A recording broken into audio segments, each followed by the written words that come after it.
So growing up on the east side of Chicago, and if you don't know, that's like the southeast part of Chicago. But the east side, to the people that live over there, is kind of like Stony Island on back. So once you go to Stony Island, Jeffrey, and you're hitting Colfax and you run into Rainbow Beach, that is what people, and we talking about Yates, Colfax, all the east side. So that's considered east. And when we say the east side, we mean the thing closest, the neighborhoods closest to the lake. So that'd be South Shore area, that'd be Peel Hill, if you know what that is. And then it goes on to Torrance, and then you eventually run into Indiana, and you go that far back. But growing up on the east side, it's like, I don't want to give it a negative connotation, but as a kid, you don't notice the things going on, and you kind of it just is what it is, you know what I mean? So it's like you ride around. I remember going over my grandma's house when I'm like, 5, 6, running around with my cousins, and I have 5 cousins living with my grandma. Every day is just like going to the park and riding our bikes around the city in the summertime and stuff like that. But as you get older, you realize like, okay, like it's a little craziness going on over here, and we realize we know who the people are that's doing it. But to us, it's like, those is homies, that's family, that's friends, you know what I'm saying? But then you hear about such and such just shot such and such, or such and such did this is woo, man. You grow up around it, and you kind of grow up desensitized to it, and it's not to promote the stereotype of that Chicago is violent, you know what I mean? But it's like, when you're growing up, you kind of don't notice it's going on, you know what I'm saying? It's just kind of like, oh, these my homies, this is who I grew up with, it is what it is, so there's that aspect of it. But on a lighter note, you know what I'm saying, it's house music festivals in the park, in Jackson Park. You get to go up to Hyde Park, and they doing something in Hyde Park, or whatever the case may be, football games at Hyde Park High School, Kenwood, and there's that rivalry and stuff like that. And all my family, everybody from generation to generations went to South Shore. So I grew up with knowing everybody in the South Shore neighborhood. It's different now, obviously, that now that we've been grown up, moved, some people have moved away or whatever the case may be. But my auntie used to stay on Jeffrey, and we used to be barbecuing at her crib. So it's like barbecues, you hooping, it's festivals going on in the park. You might even get enrolled at Washington Park or something like that for day camp or whatever the case may be. But growing up on the east side is a two-pronged attack, you know what I mean? And I think it's like that in Chicago. Anywhere you go, you know what I'm saying, when you're growing up, you don't realize what's going on or whatever the case may be, but it's there, and you kind of can't avoid it, and you're entrenched in it. And it's just a matter of like, whether you become a product of your environment, or maybe you're akin to the environment, whereas, you don't partake in it, you know what I'm saying? Even though you know your homies in it, but you understand why they in it, you understand what's going on in the neighborhood, you understand who at who head or whatever the case may be, but it's like, they know you're not in it, you're not trying to be in it, or whatever the case may be, but it's like you're akin to it, you know what I mean? So it's like, it's not, but I can't say it's always negative or nothing like that. It's not. I think it's circumstantial, and I think it's just circumstances that we can't avoid living on the east side or living on the south side of Chicago. It's just circumstances that we can't avoid. We're born in it, we live in it, you know what I mean? And we trying to navigate it as best we can. But it's not all negative. I mean, some of the best days playing Mario, playing Super Nintendo 64 at my cousin's house. I was taking a bus when I was 7 years old. I was taking the CTA when I was 7 years old. I had keys to my crib and stuff like that. So I'm going to my grandma's house early mornings and stuff like that, waking my cousins up. We playing Nintendo 64 all day, then going to ride our bikes, then going to Rainbow Beach, then going to the park to hoop. So it's like, some of all my childhood memories is over there. You know what I mean? So it's like, and I can't recall everything being bad or whatever the case may be. And for the most part, I would say it wasn't even like that. You know what I mean? But as you get older, you realize like, dang, okay, that's such and such. Oh, such and such is in this. Oh, okay. That's what it's like growing up in the east side. It's kind of circumstantial. You don't really notice it's going on until you get older. I mean, it is what it is type thing, because you realize it's like, this is just, it's part of the environment. It is what it is. You know what I mean? So with all the vices that's going on in Chicago, I think it's things that can be done. I think chances on the right path. There's obviously things that's going on as far as CPS getting funding, getting budgets cut. But we can build an Apple store on Michigan, like that, stuff like that. And I get it. That's privatized, money or whatever the case may be. But it's also land that's being that's being occupied or whatever the case may be.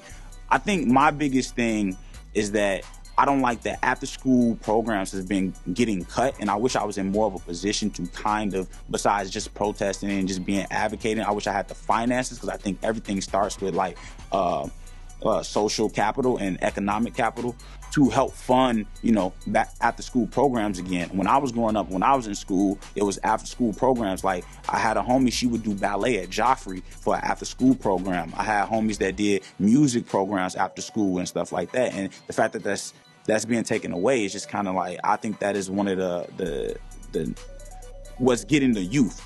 I think that's getting the youth if we're talking about youth violence and stuff like that, which is a big problem in Chicago and has been. And people like to go in and like, oh, well, Chicago's at an all-time high and blah, blah, blah, and all this violent stuff like that. I'm like, man, my mom grew up in Cabrini Green, bro. It's like, what y'all saying is cool and all, but it's like, nah, it's been rampant in Chicago. It was then, it is now. I think it's things like after-school programs, man. And I think, honestly, violence starts with the lack thereof. So as long as there's poverty in the hood or whatever the case may be, people got to get it. You know what I'm saying? People got to get. That's why I'm against violence, right? But everybody's like, yo, you shouldn't be violent. You shouldn't do this, blah, blah, blah. Kind of like self-righteous. And it's just like, nah, if you knew these people and you knew these people that was growing up, you understand it's like, yo, they can't eat tomorrow. They can't do anything. What happens when you put somebody's back against the corner or you put a lion in the corner? They're going to attack. And what happens is when you tell a person, yo, we ain't got enough welfare for you, or you ain't making enough money, your daughter or your son can't eat, what they gonna do? They gonna go rob somebody and they gonna go get the money by any means necessary. It's an any means necessary survival at this point in time. So I don't fault them for it, but obviously in a capitalistic country, it's kind of hard to say, oh, well, you know, well, give them more money or whatever the case may be, because we know how capitalism works, right? I think if you give people, not to say more money, right? They're even cutting, the government wants to even cut like welfare programs. And it's just like, bro, they don't have nothing anyway. And you're trying to cut more welfare programs from them. And I'm like, that's what happens to people that are in poverty. I don't think it's no coincidence that where there's poverty, there's high rates of crime. I don't think that's a you know, coincidence. I'm not, it is what it is, or whatever the case may be. And I think that there's things we can do. I think something that's getting kids, like getting them involved in something where their time isn't being gone away, where their time isn't idle. You know, my mom always told me the idle mind is the devil's workshop, or whatever the case may be. And when you have nothing to do, and I know so many people that when they don't have nothing to do, they just go out on the corner and they just kick it with their friends and whatever case may be. That may be getting into trouble. That comes with that. You know what I mean? But with all that being said, I think it has to be a situation where as you give people that are in poverty additional resources. And I'm not just talking about welfare, because I know people in the world, they believe that, well, we give them welfare and they're blah, blah, blah and stuff like that. And they'll skew the stats and say that it's so many more people, minorities on welfare, which we know that's not to be true. We know what the actual stat says, right? I'm talking about resources as in, yo, why don't schools have books? Why don't schools have after school programs? Let's be honest, it's schools that are in impoverished areas. It's like schools like, I don't want to call out no schools in the city or whatever the case may be, but we know the cities, you know, and we know the schools and how the school system is kind of skewed. It's like such and such can get a brand new building, but this school doesn't have good books. And it's just like, it's clearly a misdistribution of resources. And I think that is the biggest problem, in my opinion, is that the resources aren't being properly allocated in Chicago. It's no coincidence that you see what the results are in certain areas. You know, not to tiptoe around it, but it's kind of clear that the allocation and the distribution of resources in the city is skewed. And I think that's what Chance has been fighting this whole time. And I think what he's doing is, I think he's attacking kind of what the root is in Chicago. It's like, if we're talking about the youth and we're talking about the kids and not having anything and them getting in trouble all the time, it's like there's clear evidence that the resources in Chicago aren't being distributed properly. That's my humble opinion. You know what I'm saying? I'm not in a position to do anything as a Chance the Rapper. Not that you have to be. You know what I'm saying? There's other things you can protest, you can talk about it, petitions, yada yada. But me firmly, I believe, you know, it takes social economic gains, you know, to make these type of things happen and to kind of curb violence, right? And Chicago's not the only place like that. I think that method can be applied to anywhere. Once you give kids something to do, opposed to give them idle time to go hang out with their friends and be up to no good and get them kind of out of their situation, at least for that time being. What is that? Kids get out at 3 o'clock. If you give them something from 3 to 7, they have no choice but to go home, eat dinner, go to sleep, whatever case may be. You know what I mean? And obviously, other factors play into it. I don't want to generalize it like that.